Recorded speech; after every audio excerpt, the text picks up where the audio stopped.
Bienvenidos amigos a esta reflexión del Evangelio del día de hoy. Saludo fraterno y cordial a todos los que me ven. Hoy las reflexiones tienen que ver, o durante todos estos días tienen que ver con estos 40 días de Cuaresma que estamos viviendo. ¿Qué es Cuaresma? Es un tiempo de arrepentimiento. Son 40 días que el Señor fue tentado en el desierto.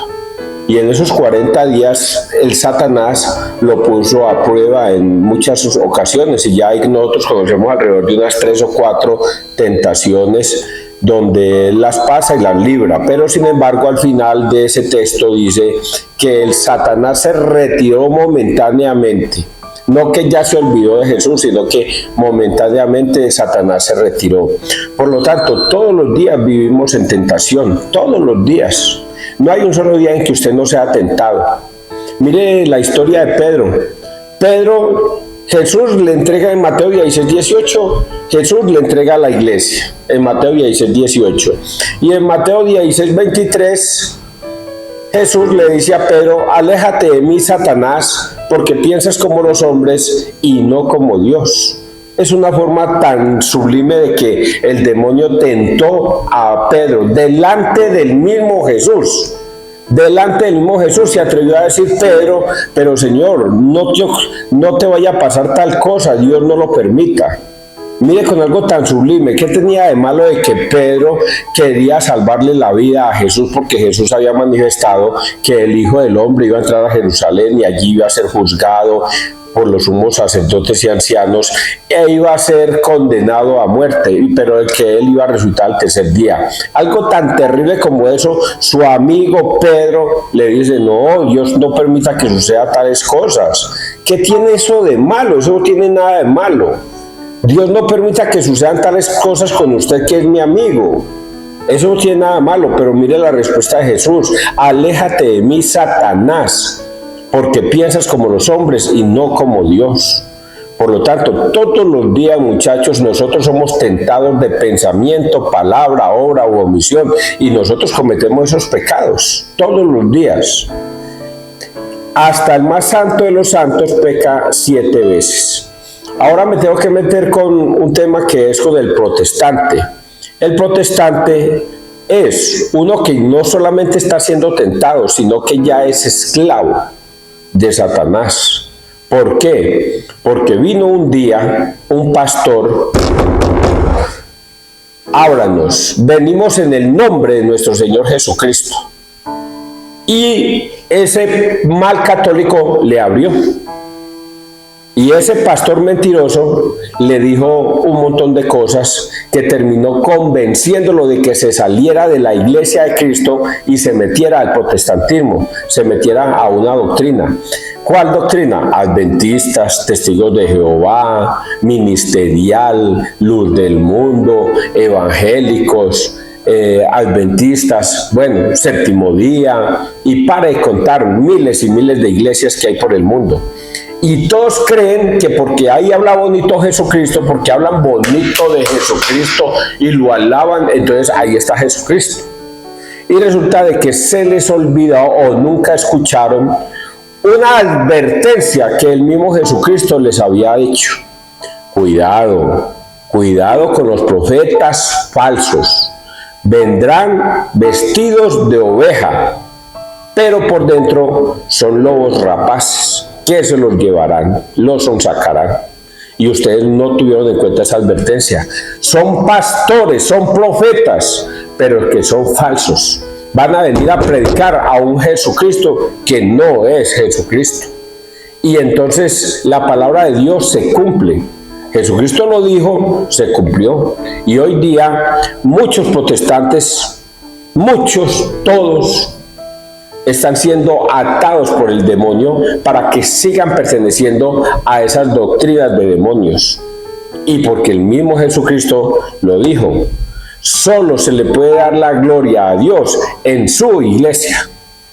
No sé si es Jesucristo o Pablo, pero solo a Dios se le puede dar la gloria en su iglesia, no en cualquier iglesia. Y su iglesia se refiere la que está escrito en Mateo 16:18, cuando le entrega mi iglesia a Pedro. Y a ti te digo que tú eres Pedro, y sobre esta piedra edificaré mi iglesia. No dijo mis iglesias. Y esto es una cosa terrible, porque esto que yo estoy diciendo para los hermanos separados no les parece, porque tienen un velo, tienen cegado el entendimiento para que no vean el resplandor del Evangelio. Hoy vamos a leer cosas como esas, muchachos. Hoy vamos a leer cosas como esas que acabo de decir, para que ustedes sientan y piensen que esto que yo digo no es palabra de César Arias, sino que es palabra de Dios. Vamos a persignarnos primero que todo en el nombre del Padre, del Hijo, del Espíritu Santo. Amén. Primera lectura. Voy a decir algo. Ojalá hoy escuchéis la palabra de Dios y no endurezcáis tu corazón. Pero también voy a decir otra: Jesucristo. El que quiera oír, que oiga. Primera lectura de Isaías 1, 10, 16, 20.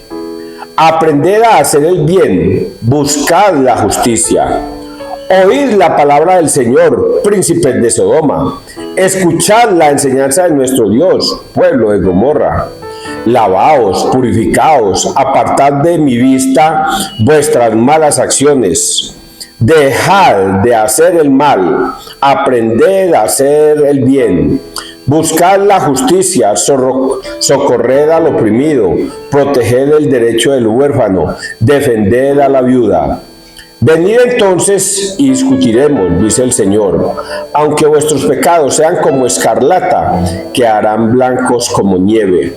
Aunque sean rojos como la púrpura, quedarán como lana. Si sabéis obedecer, comeréis de los frutos de la tierra. Si rehusáis y os rebeláis, os devorará la espada. Ha hablado la boca del Señor. Palabra de Dios, te alabamos a ti, Señor Jesús. Esto es terrible. Esto es sencillamente terrible. Y yo, desde ese punto de vista, es que yo veo la palabra de Dios terrible. ¿Por qué? Porque vean, hay una cosa maravillosa. Esto que es la Biblia, aunque es un celular, pero aquí está contenida la Biblia, es palabra de Dios. El que la obedece te encontrará la salvación. Pero esta misma palabra de Dios, quien la desobedece, no cumple sus mandatos y la tergiversea, sirve para su propia condenación. La misma palabra de Dios que sirve para su salvación es la misma palabra de Dios que sirve para su condenación. ¿Dónde está escrito eso? Pues lo acabamos de leer, muchachos. Lo acabamos de leer, precisamente eso que acabo de decir. Dice aquí así, y voy a empezar por el final. Ha hablado la boca del Señor. Ese ha hablado la boca del Señor quiere decir algo terrible. Ya lo dije y lo que dije se cumple. Punto. Aquí no hay para tibiezas. Aquí no hay para yo tibio. Yo puedo ir a una iglesia cristiana, aleluyar a Dios y alabarlo y glorificarlo en esa iglesia protestante. Igual el Señor es misericordioso y Él me va a perdonar.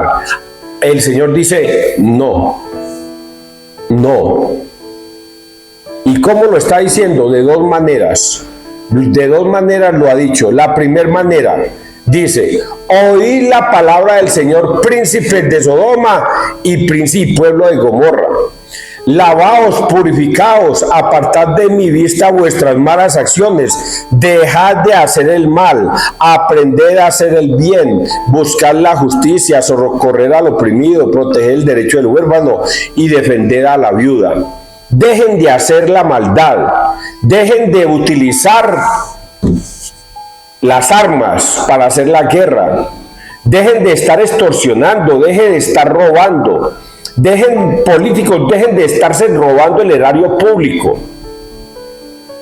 Dueños de tiendas, dejen de estar especulando con los precios. Guerrilleros, abandonen las armas. Secuestradores, abandonen esas prácticas.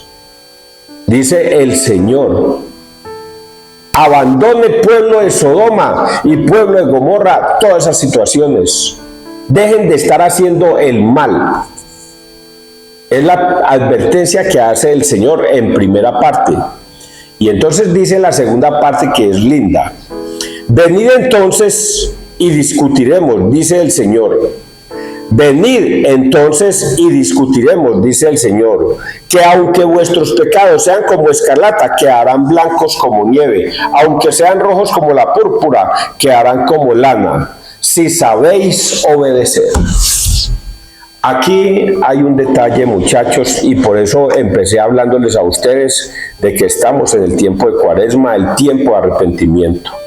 En Juan 20, 21, 23, que esto lo toco todos los días, el Señor les da el Espíritu Santo a sus discípulos y los manda y les dice: vayan con el Espíritu Santo, y a quienes les perdonéis los pecados les quedan perdonados, y a quienes se los retengáis les quedan retenidos. El Señor, mira, yo los mando a ustedes, y el que los reciba a ustedes me recibe a mí, y el que me recibe a mí recibe al Padre que me ha enviado. Por lo tanto, ustedes van a perdonar pecados. A quienes les perdonen los pecados les quedan perdonados. ¿Y qué dice acá? Vuestros pecados, aunque vuestros pecados sean como escarlata, quedarán blancos como nieve. Aunque sean rojos como la púrpura, quedarán como lana, si sabéis obedecer. Si usted va al confesionario, pide un perdón por sus pecados, el sacerdote, no en el nombre del sacerdote, sino en el nombre del Padre, del Hijo y del Espíritu Santo, le perdona todos los pecados, así sean los más crueles, los más sucios, los más viles: el aborto, el asesinato, el secuestro, la violación, pecados abominables para Dios. Pero si usted pide perdón de corazón, Dios les perdona, y esos pecados el Señor los olvida. Si eran rojos o escarlatas, quedarán limpios, más limpios que la lana, dice el Señor. ¿Qué tienes que hacer? Lo dijo ahí: obedecer. Si obedeces mis mandatos, mis preceptos, normas y decretos, yo te escucharé.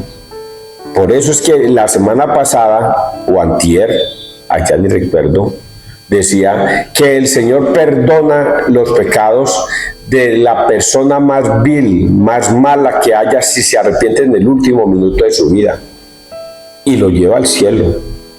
Y dice también lo contrario, que si la persona que ha sido buena toda la vida, ha actuado en justicia, ha actuado en el amor de Dios, ha sido un hombre temeroso de Dios, pero en el último minuto su corazón adopta la maldad, se condenará. Y le preguntan: ¿eso no es justicia, Señor? Y el Señor le responde: ¿acaso soy yo el injusto?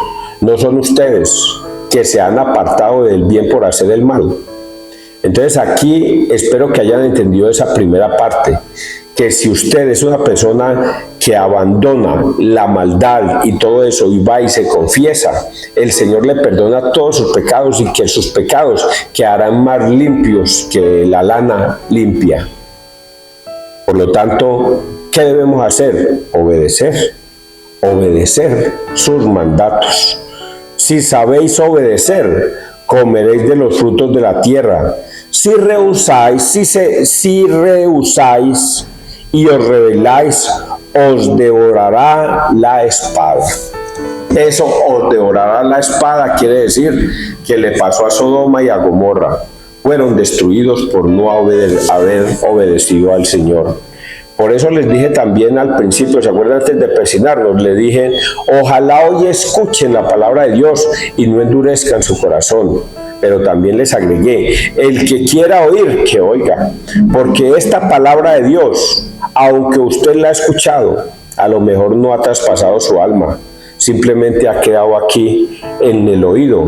Por aquí entró, por aquí salió, y no fue capaz de entender. ¿Y sabe por qué no fue capaz de entender? Porque a lo mejor tú no eres uno de los escogidos de Dios.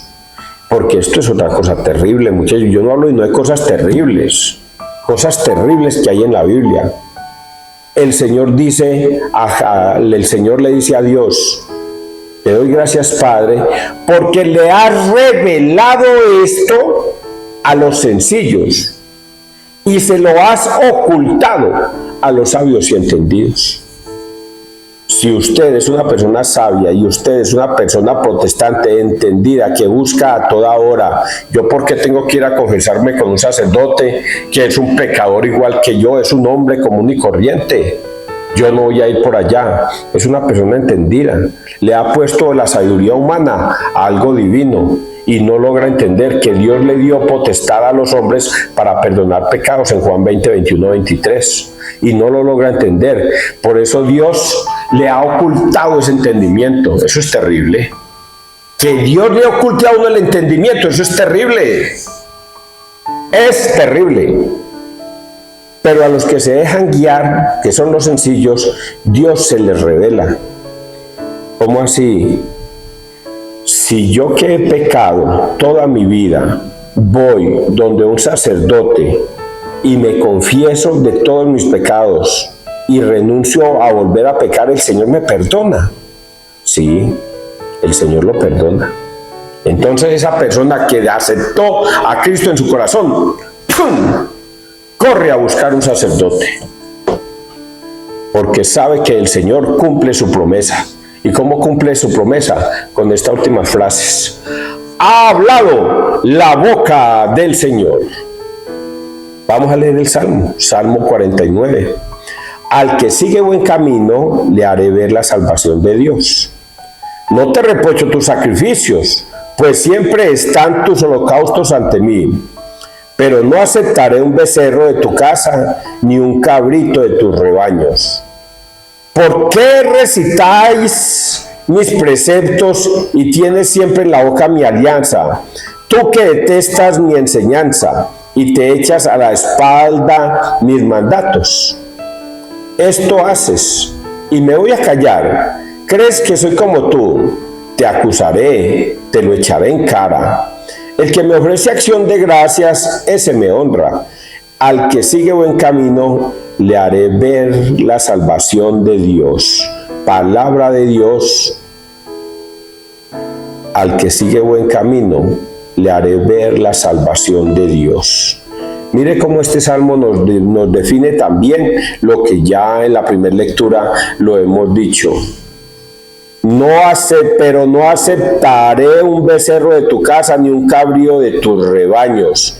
No te reprocho tus sacrificios, pues siempre están tus holocaustos ante mí, pero no aceptaré un becerro de tu casa, ni un cabrito de tus rebaños. ¿Por qué recitas mis preceptos y tienes siempre en la boca mi alianza? Tú que detestas mi enseñanza y te echas a la espalda mis mandatos. Yo en esta congregación amo a Dios. En esta congregación glorifico a Dios. En esta congregación aleluyo a Dios. Pero dice, tienes mis mandatos, tienes mi alianza, tienes mis palabras, te la echas encima en la espalda, pero no la obedeces. Eso no sirve para nada. No sirve para nada. Alabar, aleluyar y glorificar a Dios en una iglesia separada, la de Cristo, eso no sirve para nada. No sirve para nada, muchachos, porque el Señor termina diciéndolo de esta manera: el que me ofrece acción de gracias, ese me honra. Al que sigue buen camino, le haré ver la salvación de Dios. Acción de gracias es: yo voy al templo, a la iglesia, me confieso con el sacerdote y luego paso a la Eucaristía y recibo el cuerpo y la sangre de Cristo. Al que me ofrece acción de gracias, eso es una acción de gracias. Dos acciones de gracias: el confesar sus pecados para que quede limpio como la lana. El que reciba el cuerpo y la sangre de Cristo comerá vida eterna. Eso es acción de gracias. Le haré ver la salvación al final de los tiempos. Yo lo entiendo perfectamente, muchachos, perfectamente. Vamos a leer el Evangelio. Mateo 23, 1, 12. Ellos dicen, pero no hacen. Esto va para los protestantes de este tiempo y para los fariseos del tiempo antiguo. Esto va para los protestantes de este tiempo y los fariseos del tiempo antiguo. En aquel tiempo Jesús habló a la gente y a los discípulos diciendo: en la cátedra de Moisés se han sentado los escribas y los fariseos. Haced y cumplid todo lo que os digan, pero no hagáis lo que ellos hacen, porque ellos dicen, pero no hacen. Lían fardos pesados y se los cargan a la gente en los hombros, pero ellos no están dispuestos a mover un dedo para empujar. Todo lo que hacen es para que los vean la gente. Alargan las filacterias y agrandan las orlas del manto. Les gustan los primeros puestos en los banquetes y los asientos de honor en las sinagogas. Que les hagan reverencias en las plazas y que la gente los llame rabí. Vosotros, en cambio, no os dejéis llamar rabí, porque uno solo es vuestro maestro, y todos vosotros sois hermanos. Y no llaméis Padre vuestro a nadie en la tierra, porque uno solo es vuestro Padre, el del cielo. No os dejéis llamar maestros, porque uno solo es vuestro Maestro, el Mesías. El primero entre vosotros será vuestro servidor. El que se enaltece será humillado, y el que se humilla será enaltecido. Palabra del Señor. Gloria a ti, Señor Jesús. Qué evangelio tan bonito. Mal entendido, y yo se lo voy a confesar, muchachos. Venga, yo la otra vez me ponía a pensar en esas frases, como así: no llaméis Padre a nadie en la tierra, porque uno solo es vuestro Padre, el que está en los cielos. Y yo decía, hombre, la Biblia está hablando de los sacerdotes, de los padres. Nosotros llamamos Padre al Padre Nixon, al Padre Oscar, a todos los sacerdotes los llamamos Padre, y la Biblia nos dice que no debemos llamarlos Padre. Y resulta de que un protestante mentiroso le hace creer a uno que eso es verdad. Y resulta de que eso no es lo que está queriendo decir el Señor. Nosotros no llamamos Padre a un sacerdote como lo está anunciando Jesús en esta historia.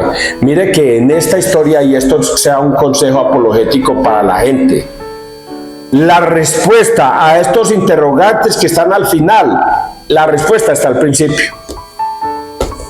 Y entonces vamos a analizarlo poquito para que lo vean que es la respuesta. Primero dice así, vamos a hablar de la respuesta, o vamos a anunciar entonces aquí así. No llames Padre a nadie aquí en la tierra. ¿Por qué no debemos llamar Padre a nadie aquí en la tierra? Por esto. Jesús da la respuesta. Oí la palabra del Señor. Ah, no, ya me fui muy arriba. Aquí.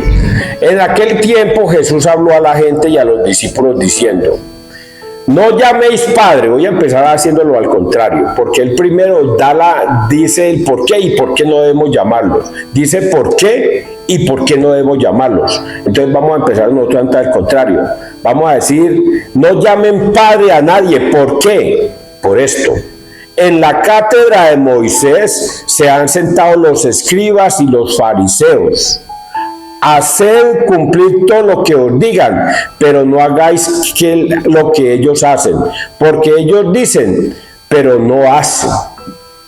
Los padres de ese tiempo eran los sumos sacerdotes, los sacerdotes de los levíticos de ese tiempo, fariseos y escribas. Ellos lían fardos pesados y se los echan al pueblo, pero ellos no hacen nada. Por ejemplo, vamos a poner uno de tantos ejemplos. Debéis lavarte las manos durante todo el día antes de comer. No pueden ir a trabajar ninguno durante el sábado. No pueden caminar más de 1000 pasos el día sábado. Y el que lo haga será denunciado. Y resulta que ellos escondidamente lo hacían. Porque ellos eran buenos para declarar cosas en el nombre de Dios, pero no obedecerlas. Eso hacían. Entonces ponían cargas pesadas a los súbditos, pero ellos ni siquiera movían un dedo por levantarlas. Y por eso les decía, esa sinvergüencería se acabó. Ya de ahorita en adelante ustedes no van a llamar sumos sacerdotes o padres, a estos lo van a llamar rabí o padre, nada de esas cosas. ¿Y por qué dice él esto? Por esto mismo. Se le cargan a la gente los hombros, pero ellos no están dispuestos a mover un dedo para empujarlo. Todo lo que hacen es para que los vean la gente, alargan las filacterias y agradan las orlas del manto. Les gustan los primeros puestos en los banquetes y los asientos de honor, en las sinagogas que los hagan reverencia, en las plazas y que la gente los llame rabí. Vosotros, en cambio, no os dejéis llamar rabí por esto, porque uno solo es vuestro maestro y todos vosotros sois hermanos. El Señor dice, de ahorita en adelante, el maestro ya no es más que el estudiante. No, Señor. Porque va a haber un momento en que el estudiante va a ser superior al maestro. Por lo tanto, ya el maestro no se tiene que sentar en la cátedra de Moisés. Es que yo soy representante de Dios aquí en la tierra y usted me tiene que obedecer. Ya el Señor dice, no, Señor, de ahorita el primero será último y el último será primero. Se abolió todo eso.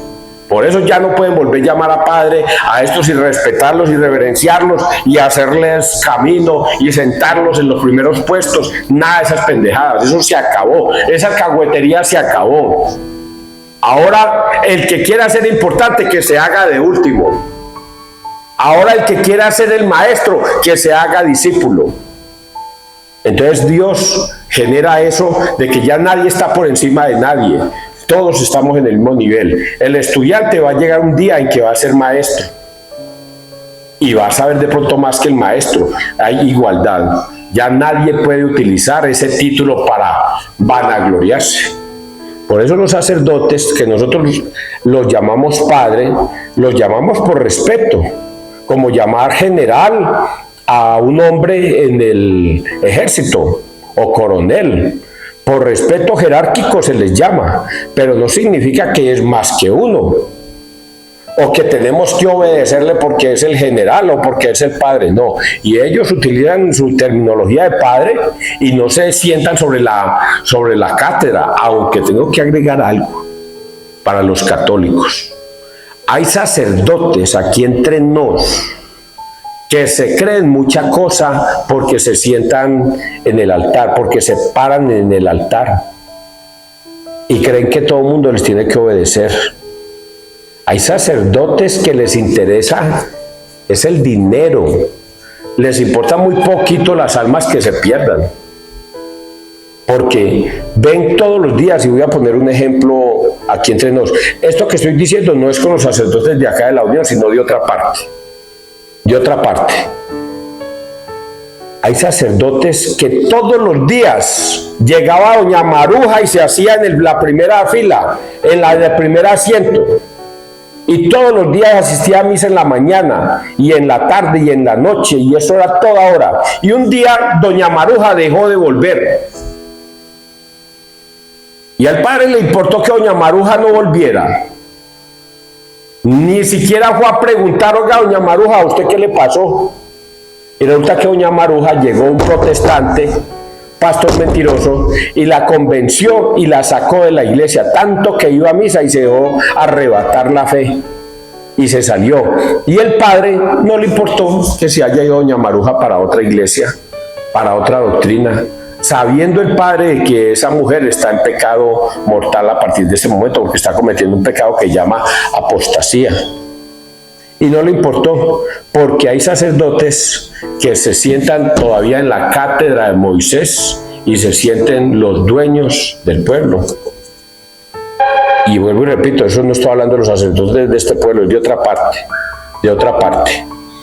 Dice además, y no llaméis Padre vuestro a nadie en la tierra, porque uno solo es vuestro Padre en el cielo. No os deis llamar vuestro Padre, porque uno solo es vuestro Padre, el Mesías. El primero entre vosotros será vuestro servidor. El que se enaltece será humillado, y el que se humilla será enaltecido. A eso se refiere el Padre, el Rabí y el Maestro.